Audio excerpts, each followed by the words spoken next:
مفصليه، لان اليوم حدث جلل اليوم لاول مره.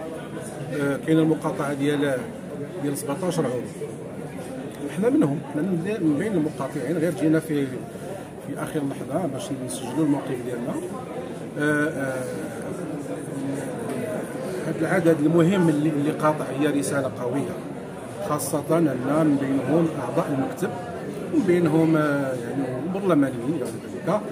يعني هذه الرساله القويه هي تمظهر من رده فعل ايجابي على ما يحدث بمجلس الجهه، خاصه التطورات الاخيره اللي المغرب كامل يعني شاف ما يقع بمجلس الجهه، خاصه ان بعض الحالات وصلت الى القضاء. فانتم كما تبعتوا واحد العدد ديال الملفات اليوم كاينه في القضاء، كاين فيها اللي كاينه لدى يعني محكمه جرائم المال العام، وهذه سابقه هنا في الجنوب. ملي تنتكلموا على جرائم المال العام تنتكلموا على خروقات خطيره جدا، اضافه الى ملفات اخرى لدى المحكمه الاداريه. فهذا الشيء كامل يعني اضطرينا احنا كمعارضه اننا نسلكوا هذا المسار كردة فعل اخيره، ملي تنشوفوا انه يعني كاين واحد السرعه ديال يعني اللي غاديه بها رئاسه المجلس في التمادي في الخروقات. وفي نفس الوقت اللجوء ديالنا الى القضاء هي كذلك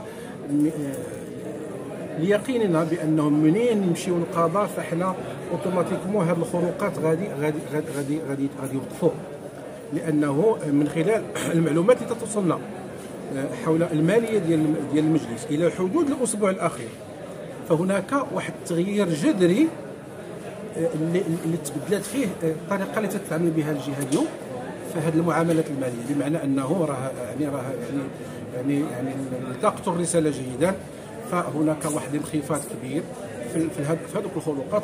وهذا بالنسبه لنا احنا هذا مكسب للجميع، لانه احنا اللجوء ديال القضاء ليس واحد الفريق ينتصر على الاخر او واحد الفريق ينهزم، بل انه يعني نوقفوا ما نعتبره هي خروقات من قبل استنزاف المال العام.